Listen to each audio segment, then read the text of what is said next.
Hermanos, buenos días. Los saludo en el nombre del Señor Jesús.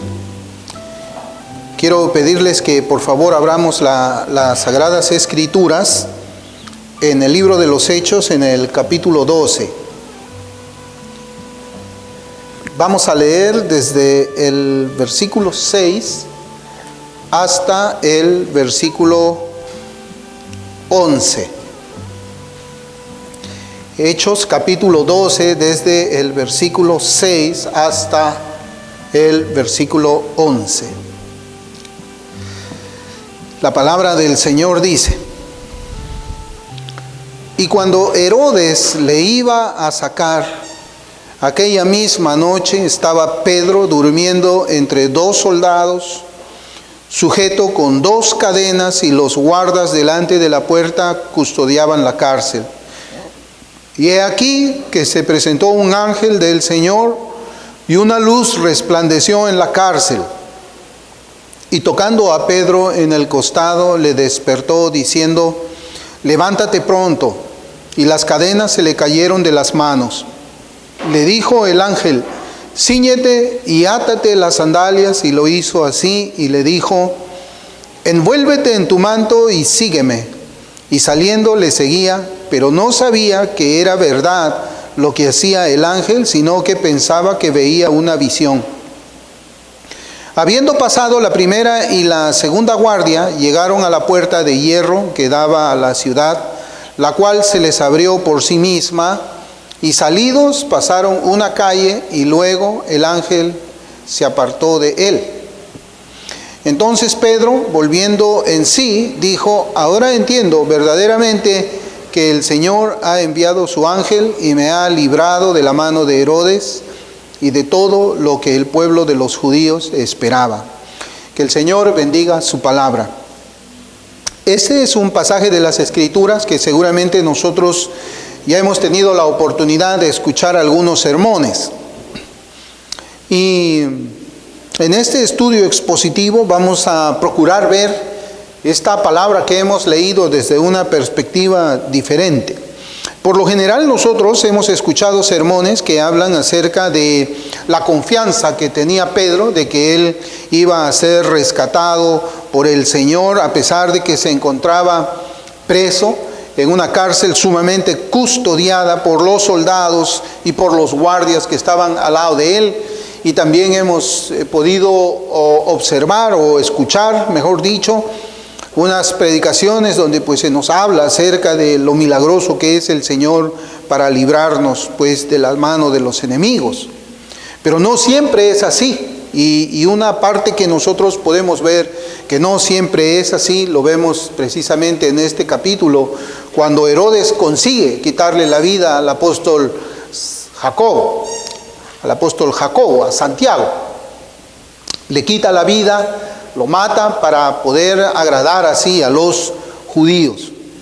Entonces, nosotros, con la ayuda del Señor, en esta mañana, en esta escuela dominical, vamos a procurar ver también las Sagradas Escrituras, esta porción de la palabra, pero de una manera distinta, desde una perspectiva diferente. Desde el versículo que hemos leído hasta el último versículo del final de este mismo capítulo 12, podemos observar cómo es que el Señor actúa en cuanto a un mismo suceso. Y ese suceso involucra a tres personas. Estaba Pedro, Jacobo y Herodes. Esas son las tres personas. Evidentemente que también vemos aquí la participación de la iglesia en el versículo 5 de este capítulo, cuando ella estaba haciendo una oración incesante por la liberación del apóstol Pedro. Al inicio del capítulo nosotros vimos la forma en que fueron tratados los dos apóstoles, Pedro y Jacobo, donde el mayor de los hijos de Zebedeo, Jacobo, es martirizado por órdenes de Herodes Agripa. Aquí nosotros encontramos que aparece la figura de Herodes Agripa, no olvidemos eso. Mientras que Pedro pues permaneció en la cárcel esperando el mismo final de su consiervo, en una cárcel que estaba fuertemente resguardada por muchos soldados.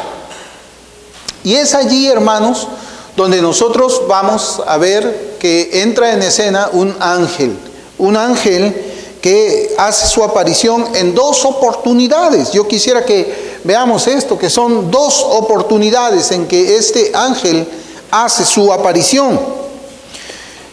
Es decir, lo que vemos acá es de que este ángel enviado por el Señor tenía un propósito doble. Es lo que yo quisiera que guardemos en nuestras mentes. Un mismo ángel haciendo una misma acción, pero con un propósito doble. El ángel vino por órdenes del Señor para liberar a Pedro de la muerte, liberarlo de la prisión, pero también vino para dar muerte a Herodes. Y algo que debemos inmediatamente resaltar es que este ángel no hizo las cosas por su propia cuenta, por su propia iniciativa, sino que él estaba cumpliendo las órdenes que le había dado Dios, que le había dado el Señor Jesucristo. Lo que vemos es al Señor Jesucristo liberando, pero también vemos, hermanos, al Señor Jesucristo haciendo venganza. También vemos eso. Y esto, hermanos, o sea, mirar la Escritura, esta porción de las Escrituras, desde este punto de vista, resaltando esta actividad de este ángel enviado por el Señor Jesús para liberar, pero también para vengar, para castigar, para matar, es lo que debe de llamarnos mucho la atención. Porque podemos ver en las Sagradas Escrituras que la iglesia hizo una oración ferviente, una oración verdadera, una oración con súplicas, una oración con lágrimas, para que el Señor libre al apóstol Pedro de la muerte, pero no leemos que la iglesia haya pedido la muerte de Herodes. Esta muerte, esta venganza fue ordenada por Dios por amor de Él mismo y amor de su iglesia. Aquella misma iglesia que vemos en el capítulo 12 no pidió la muerte de Herodes como una venganza por haber matado al apóstol Jacobo. Pero Dios hizo justicia sobre la vida de aquel que era enemigo de su iglesia y que también era enemigo de él. Tenemos que ver así a Herodes como enemigo de la iglesia de Cristo. Pero cuando él se hace enemigo de la iglesia de Cristo, se hace enemigo de Dios. Las maldades de aquellos que son abiertamente impíos y de los falsos hermanos que ellos hacen en contra de los hijos del Señor son pecados que se cometen contra Cristo mismo. Recordemos las palabras que le dijo el Señor a aquel que respiraba amenazas y muerte y que participó en la muerte de uno de sus elegidos. En Hechos 9:14 hemos leído: y cayendo en tierra oyó una voz que le decía: Saulo, Saulo, ¿por qué me persigues? ¿Por qué me persigues, Saulo? Pero Saulo había pedido las credenciales a las autoridades para perseguir a la iglesia, para capturar a la iglesia, para matar a la iglesia. Sin embargo, el Señor no le dice: Saulo, ¿por qué persigues a mi iglesia? Saulo, ¿por qué persigues a mis santos? Sino le dice: Saulo, ¿por qué me persigues a mí? ¿Por qué me persigues a mí? El puritano John Trapp tiene este comentario de este versículo. Como cazadores poco hábiles que disparan a las bestias salvajes, ¿pueden matar a un hombre? Así que los que disparan a los santos impactan a Cristo. El sufrimiento de los santos es el sufrimiento de Cristo. El vituperio de ellos es el vituperio del Señor. Entonces, cuando Herodes estaba haciéndole esto a la iglesia del Señor, se lo estaba haciendo a Cristo mismo.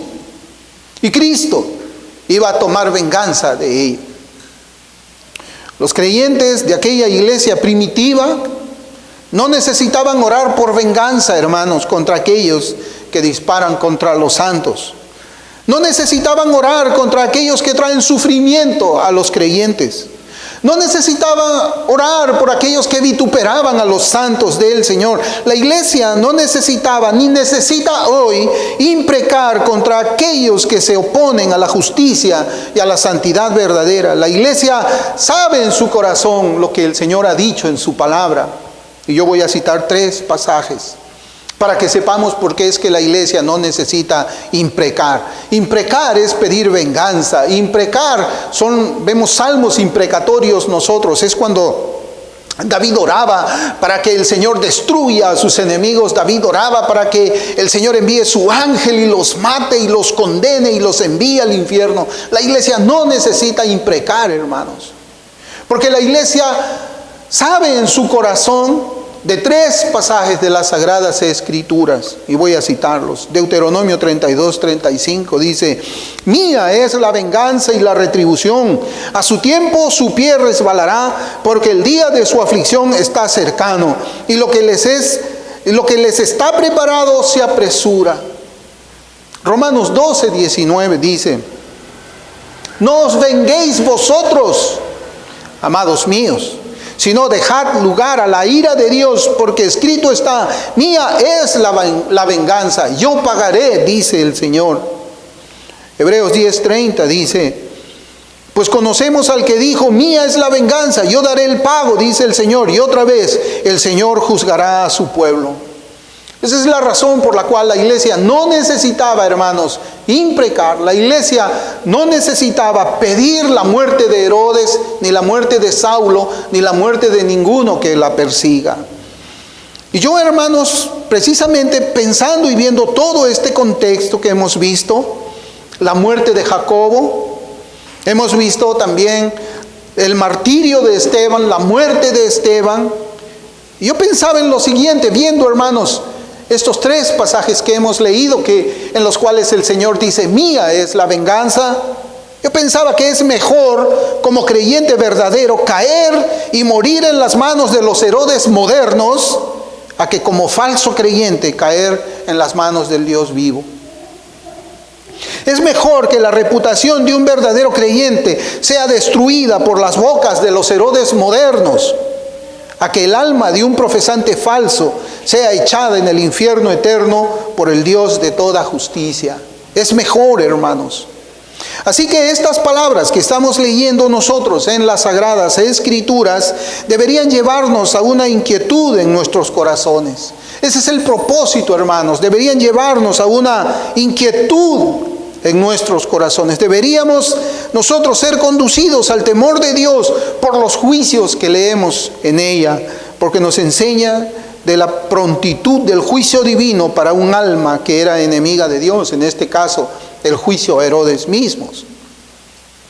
Es terrible observar, y se los digo, hermanos, con mucha tristeza, es terrible observar las actitudes de algunos que han hecho profesión de fe en Cristo, pero que reflejan también en sus vidas mismas poca seriedad a los pasajes donde se advierte y enseña de la justicia de Dios, cayendo sobre aquellos que no han sufrido conversión espiritual. Parece que hay una indiferencia de estas palabras, como si no fuesen a ser cumplidas jamás, como si la Biblia fuese un cuento que habla de cielo e infierno, de recompensas, de castigos, pero al final es un libro como cualquier otro. Se olvidan que es la palabra de Dios. Se olvidan que es Dios quien va a cumplir todas y cada una de las palabras, las promesas y los juicios que Él nos trae, nos enseña por medio de la palabra escrita. Hay indiferencia, no hay temor. Parece que no les incomodara siquiera leer estos juicios que Dios hace contra sus enemigos, contra aquellos que son falsos hermanos. Pareciera que hay una frialdad completa en cuanto a lo que la palabra de Dios enseña. Herodes era enemigo de Dios. Era enemigo de Dios no solo porque persiguió a los cristianos. Él era enemigo por rechazar la salvación que es en Cristo Jesús. Y esto nos enseña primeramente, hermanos, la necesidad de la salvación del alma. Era enemigo de Dios porque él había rechazado el evangelio de Jesucristo. La historia, porque yo quisiera que nosotros también veamos, hermanos, cómo es que la historia registra lo siguiente de este rey Herodes Agripa I. Y comienzo la cita. Su reinado solo duró 3 años, pero fue venturoso para sus súbditos. en Jerusalén observó escrupulosamente la ley ceremonial, siendo estimado hasta por los fariseos, aunque promovió la cultura y los juegos griegos fuera de la parte distintivamente judía de su territorio. La persecución de los cristianos, que está reflejada en Hechos capítulo 12, versículos 1 y 3, fue sin duda parte de su política para aplacar a los judíos. Hermanos, nosotros encontramos acá un relato extra bíblico. Si usted lee a Flavio Josefo, va a leer que el relato de Flavio Josefo, cuando él habla acerca de la muerte de Herodes, coincide con lo que la Escritura enseña. Flavio Josefo dice de que cuando él estaba acercándose al templo, me parece, es que comienza a ver un brillo en las paredes que estaban alrededor del templo, y el pueblo, al ver el brillo y al ver a Herodes, adoró a Herodes como si fuese Dios mismo. Y Herodes aceptó, recibió esa adoración del pueblo. Él no la rechazó, él le dio la bienvenida a esa adoración. Y Flavio Josefo dice que él cayó enfermo y no se sanó de esa enfermedad, sino que murió. Pero en este relato de la historia, hermanos, se nos hace ver también cómo es que era el carácter de este hombre Herodes. Y fíjese que dice, en Jerusalén observó escrupulosamente la ley ceremonial, siendo estimado hasta por los fariseos. Para que él tenga la estima de los fariseos, debe haber sido un hombre moralista en algún punto. Para que él tenga la estima de los fariseos, es porque él escrupulosamente, minuciosamente guardó todos los aspectos de la ley ceremonial judía. Hermanos, y yo me ponía a pensar en esto. ¿Cuántos en la iglesia profesante podemos encontrar que guardan escrupulosamente también algunas ordenanzas del Señor? Guardan escrupulosamente los mandamientos de Dios. Guardan escrupulosamente también muchas de las prácticas apostólicas en su vida, en su iglesia, pero matan a los que son santos, pero difaman a los que son santos, pero procuran la muerte de aquellos que persiguen la justicia verdadera. ¿Cuántos? Ellos son, hermanos, ellos son, podemos decir, el reflejo de la persona de Herodes Agripa, enemigo de Dios. Porque aunque él guardase escrupulosamente, exteriormente la ley de Dios, era enemigo de Dios y Dios iba a hacer juicio sobre él. Es lo que enseña la Escritura. Es lo que nos enseña a nosotros este pasaje.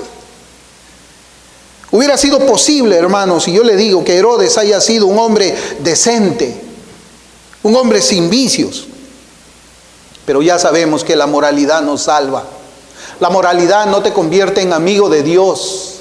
La moralidad no quita la enemistad con Dios, solamente Cristo lo hace. El Señor dijo que era necesaria una justicia mayor a la de los moralistas fariseos. Por lo tanto, estar separado de pecados gravosos. Y escuche bien, hermanos, estar separados de pecados gravosos no es necesariamente la marca, no es la marca de la salvación del alma. Creemos, sí, que un creyente verdadero vive apartado del pecado y del mundo, pero el Evangelio, hermanos, hace mucho más que moralizar a la gente. El Evangelio hace mucho más. El Evangelio es poder de Dios. Es un poder que obra en el corazón del hombre. Es un poder que convierte santo al hombre desde adentro. Es un poder que mantiene al hombre en la ruta de la justicia y de la rectitud. Es un poder que impide que el hombre caiga en pecados gravosos, pero también impide que caiga en pecados respetables. La iglesia primitiva, puesta bajo la persecución de los judíos y de los gentiles, esa iglesia estaba dedicada en hacer lo que las Escrituras le mandaban, que era predicar el Evangelio a toda criatura, era separarse del pecado y del mundo, era crecer en la gracia de Cristo, era mortificar sus pecados por el Espíritu Santo, y lo demás que tenía que ver con los enemigos del Señor y de su iglesia, ellos lo dejaron en las manos del Dios vivo, porque Dios dijo: mía es la venganza, Y así también tenemos que actuar nosotros. ¿Cuántas veces aquellos que son incrédulos o profesantes falsos nos han hecho daño en nuestra vida? No podemos, hermanos, nosotros estar orando para que ellos mueran o para que vengan males en su vida. Eso no es bíblico. Simplemente tenemos que aprender a soltar eso y dejárselo al Señor y decirle: Señor, tuya es la venganza, es a ti a quien han herido, es a ti a quien han perseguido. Yo solamente debo dedicarme a los deberes cristianos que tú me enseñas en tu palabra. Debo mortificar mi pecado, debo buscarte en oración, debo de santificarme más, debo crecer a la estatura de Cristo, debo ser lleno del Espíritu Santo. El resto, Señor, te lo dejo a ti, y mi vida también la pongo a ti para que tú hagas lo que mejor sea para mí. Herodes Agripa, hermanos, no tenía la más mínima idea que su muerte estaba próxima. Él no tenía esa idea. Él había matado a Jacobo, había prendido a Pedro y también dijo: bueno, ahora le voy a dar más alegría a este pueblo y yo voy a matar a Pedro. Él no sabía que su muerte estaba próxima. Él pensaba que el Dios de Israel podía ser burlado, porque fíjense, era un hombre que conocía las escrituras del Antiguo Testamento, por lo menos había escuchado él las predicaciones que hacían los fariseos, porque él guardaba escrupulosamente la ley ceremonial. Pero él pensaba: bueno, este Dios, yo creo que esto es solamente una cuestión externa. En la medida en que yo lleve pues mis sacrificios por mis pecados, todo está bien. En la medida en que yo me presente en el templo, puedo atacar a los cristianos. En la medida que yo lleve mi corderito, puedo matar a los apóstoles. En la medida en que yo lleve mi ofrenda, puedo injuriar a la grey de Dios. Eso es lo que él creía. Él creía que su castigo no iba a tener una condena. Él creía que tal vez no había castigo contra el pecado y la maldad que él estaba obrando. Lo que nosotros vemos es que este era un hombre que presentaba sus sacrificios al Dios vivo, pero estaba decidido a continuar hiriendo y matando a los siervos del Señor. ¿Qué clase de religión es esa? ¿Qué clase de religión es esa? Pero la Escritura nos enseña que las cosas iban a resultar completamente diferentes a como él lo había pensado. El Señor, y fíjense, hermanos, esto es algo que también debemos meditar nosotros. El Señor dejó a Herodes seguir en su maldad y en su pecado. El Señor no le estorbó a Herodes para que él detenga su mano contra Pedro. No le estorbó para que detenga su mano contra Jacobo. Podemos decir que el Señor había abandonado a este hombre que le presentaba sacrificios. Lo había abandonado a que siga descendiendo y descendiendo y descendiendo en sus iniquidades, en sus maldades y en sus pecados. El Señor quitó la mirada de Herodes y la puso en Pedro, en su siervo. Y yo, hermanos, como les decía, quisiera que veamos también esta escritura desde una perspectiva un poco diferente. Ya hemos visto aquí en este pasaje de Hechos que se nos habla de la confianza de Pedro y todo eso, en que él iba a ser rescatado. Pero yo quisiera que veamos esto desde un punto diferente, este encarcelamiento de Pedro. Las circunstancias de Pedro en esa prisión pueden ser también comparadas con las de un pecador sin Cristo. Y yo quisiera que usted me deje explicarle por qué. Solamente hago esta comparación en el sentido de estar en una cárcel fuertemente resguardada. Yo no estoy diciendo que Pedro era un pecador sin Cristo, sino que una situación de un hombre, de un ser humano, de una mujer, de un joven, una joven, un anciano, sin Cristo, es como estar en una prisión. Es estar en un lugar resguardado, en un lugar imposible de escapar.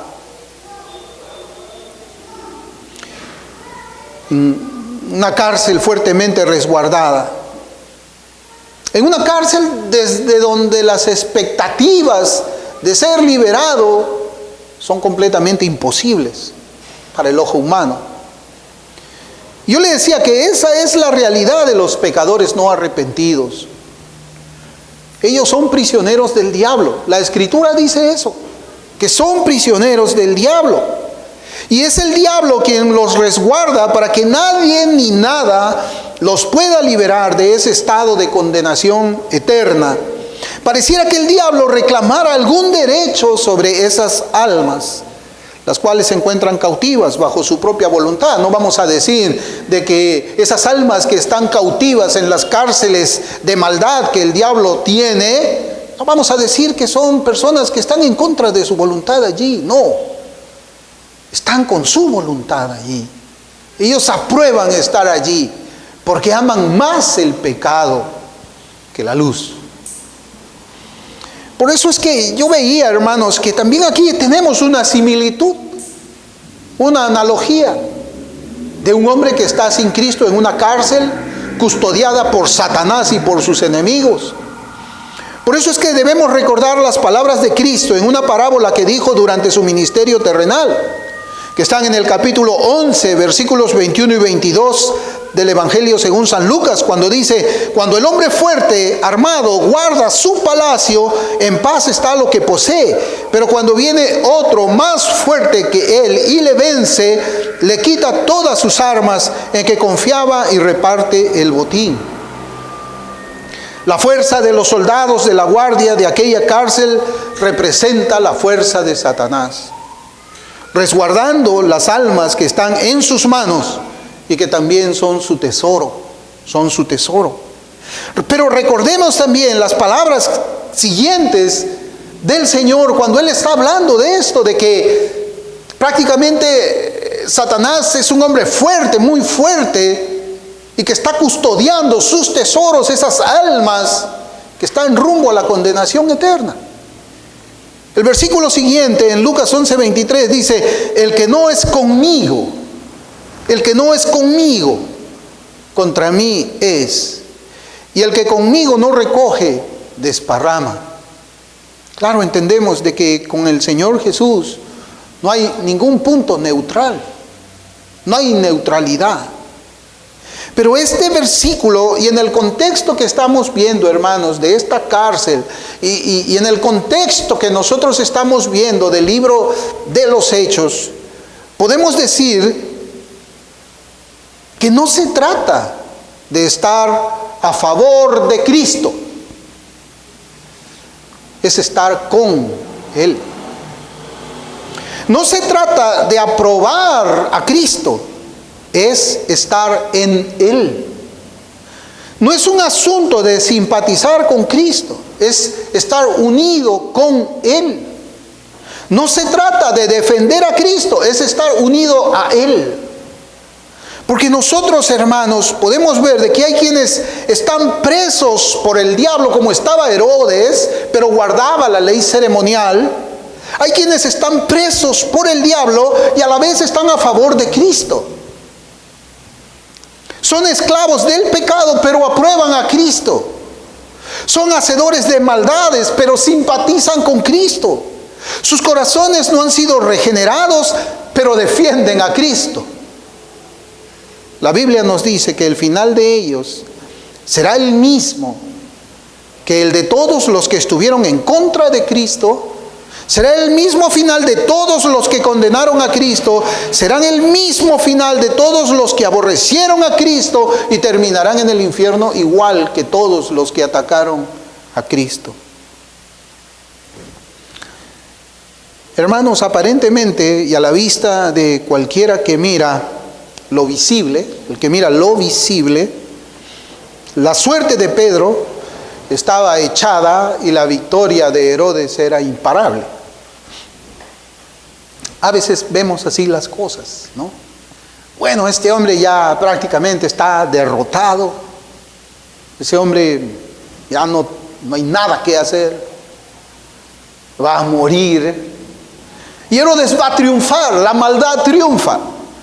La maldad de este hombre que tenía una religión superficial triunfa, gana, se establece. Persigue a los cristianos. El que persigue a los cristianos es el que gana. Bueno, para los ojos naturales puede ser que parezca así. Puede tener esa apariencia, como le digo, a los ojos, ¿no? Y hasta algunos podrían decir, seguramente Pedro ha pecado. Seguramente Jacobo pecó, por eso murió. Y Herodes es el santo. Porque vivimos en una iglesia que ni siquiera tiene discernimiento de las cosas que son bíblicas. Porque ni siquiera tienen discernimiento de sus propias almas. No saben si son salvos, creen que son salvos, creen que cuando ven que la situación de un santo de Dios como la de Jacobo o termina en desgracia, es pecador, está mal, es algo, no tienen discernimiento de las cosas. Como Herodes Agripa. Así es para aquellos que ven las cosas que se ven, pero para los que vemos las cosas que no se ven, la victoria de Pedro ya había sido ganada por Cristo en la cruz. Desde el mismo día en que fue conocido por Dios, él era más que vencedor. Sea en esta vida, como vemos que en realidad había sucedido, o sea después de la muerte del cuerpo, como había sucedido con Jacobo. Yo quiero leer un pasaje, hermanos, precisamente para que nosotros recordemos esto que yo les digo. Romanos capítulo 8, versículos 35 al 39 dice: ¿quién nos separará del amor de Dios, de Cristo? ¿Tribulación o angustia o persecución o hambre o desnudez o peligro o espada? Como está escrito, por causa de ti somos muertos todo el tiempo, somos contados como ovejas de matadero. Antes, en todas estas cosas somos más que vencedores por medio de aquel que nos amó. Por lo cual estoy seguro de que ni la muerte, ni la vida, ni ángeles, ni principados, ni potestades, ni lo presente, ni lo porvenir, ni lo alto, ni lo profundo, ni ninguna otra cosa creada nos podrá separar del amor de Dios que es en Cristo Jesús, Señor nuestro. ¿Está el amor de Cristo contigo? ¿Está el amor de Cristo contigo? Esa es la pregunta, hermanos. No es si es que tú vienes a la iglesia todos los domingos. No es si es que tú sales y haces evangelismo. No es que si tú peleas por defender la adoración regulada, el principio regulador de la adoración. Eso no te hace santo. No es si es que tú peleas por defender el día del Señor. Eso no te hace objeto del amor de Dios. No es si es que guardas los mandamientos de Dios. Míralo a Herodes.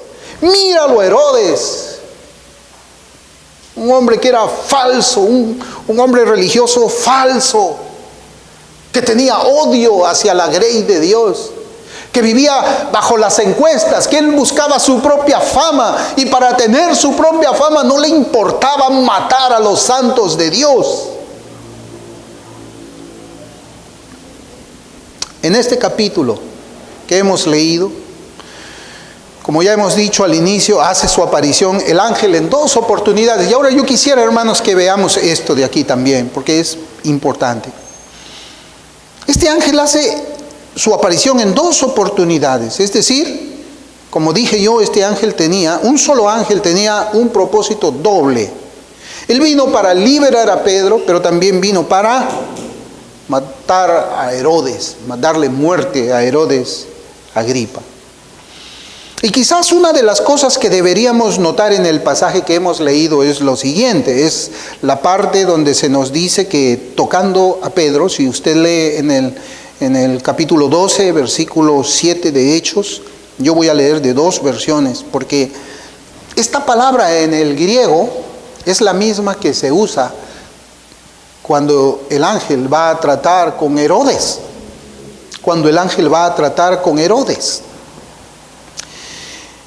En la parte donde se nos dice, ahí en Hechos 12:7, tocando a Pedro en el costado. Así dice Reina Valera 60, así dice también en muchas traducciones españolas, tocando a Pedro en el costado. Esa palabra tocar significa más bien golpear. Y yo les digo esto, hermanos, porque por la gracia del Señor puedo, o leo también la Biblia en inglés. Y cuando uno lee la Biblia en inglés va a darse cuenta que esa palabra no significa tocar, significa golpear. Y esa misma palabra golpear la usa cuando el ángel golpea a Pedro y el ángel golpea a Herodes. En Hechos 12:7, mire cómo dice la versión Jeremías del año 2001. Dice, y es una buena traducción, dice: de pronto se presentó el ángel del Señor y la celda se llenó de luz. El ángel golpeó a Pedro en el costado, le despertó y le dijo: levántate aprisa, y cayeron las cadenas de sus manos. Y es preciso que hagamos esta pertinente aclaración porque leemos que el mismo ángel golpeó también a Herodes. Y esto se puede notar si leyéramos estos versículos en la traducción de King James. La versión de King James traducida al español dice así: e inmediatamente el ángel del Señor lo golpeó a Herodes, porque no le dio a Dios la gloria, y fue devorado por gusanos y entregó el espíritu. Y aquí vemos que la misma acción del ángel, ese golpe, tiene dos efectos diferentes. Ese golpe tiene dos efectos diferentes, opuestos. Cuando el ángel golpeó a Pedro en el costado, fue para que despierte, fue para salvación. Por otro lado, cuando el mismo ángel le dio el mismo golpe a Herodes Agripa, fue para muerte eterna. Si usted no conoce al Señor, que sea este mensaje como un golpe en su costado para que busque la salvación en Cristo. Una analogía del estado de Pedro en la prisión y resguardado por los guardias dice de esta manera, y permítame que le lea. Una gran cantidad de personas no se salvan porque siempre están diciendo: hay mucho tiempo por delante. Y el diablo pone al viejo capitán aplazamiento en guardia para mantenerlos cautivos. Fíjense cómo dice este comentario. Y si ellos se preocupan mucho por el estado de sus almas, les dice a los jóvenes, cuando se les predique el evangelio, el joven dice: hay mucho tiempo. Le dice el diablo: todavía eres joven. A los de mediana edad les dice: sigue adelante, primero haz tu fortuna, luego puedes pensar en tu alma. Pero la vejez viene y todavía están en sus pecados. El tiempo para ellos se fue y entonces pasan a la eternidad perdidos. Pasó la siega, terminó el verano y nosotros no hemos sido salvados. Jeremías 8:20. Qué bien sabe Satanás cómo usar a los guardias tercero y cuarto, los placeres del pecado y el placer del mundo, para evitar que las personas vengan a Cristo. Si ellos se levantan para actuar y son inundados por la ansiedad de salvar sus almas, estos guardias están allí para decir: si te conviertes en cristiano, perderás muchos buenos pasatiempos. Y la cara se te pondrá larga y serás detestado y desdichado. No podrás ir a este lugar o a aquel otro sitio. No podrás disfrutar de esto, no podrás disfrutar de lo otro. Debes aplazar esa decisión. Debes esperar para convertirte en cristiano hasta que el mundo haya perdido su encanto.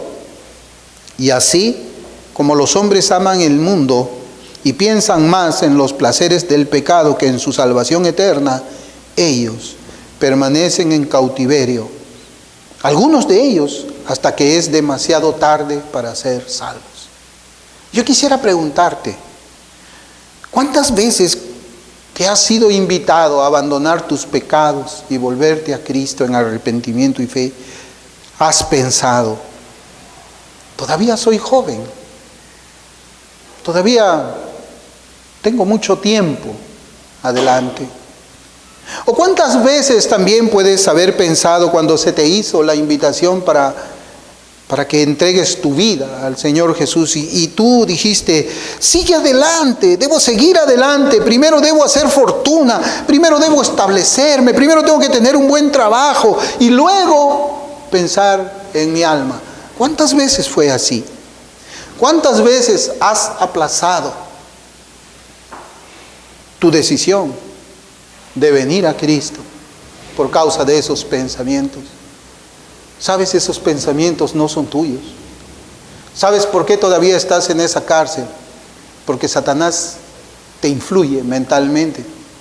Porque Satanás te dice, no pienses todavía en tu alma. Todavía es mejor que disfrutes la vida. Si tú te vuelves cristiano, ya no vas a poder ir a esos lugares, no vas a poder ir al baile. Y así, ¿sabes qué? Pasan los días, pasan las semanas, pasan los años y tu corazón se va endureciendo más, hasta que llega la vejez y mueres sin salvación. ¿Cuántas veces has escuchado pues estas mismas mentiras del diablo? Yo quisiera que este mensaje, y te hablo a ti que no tienes a Cristo, yo quisiera que este mensaje te golpee el costado, golpee tu corazón para tu salvación y que no te golpee mañana para tu condenación, para tu muerte eterna, como lo hizo con Herodes. Vamos ahora.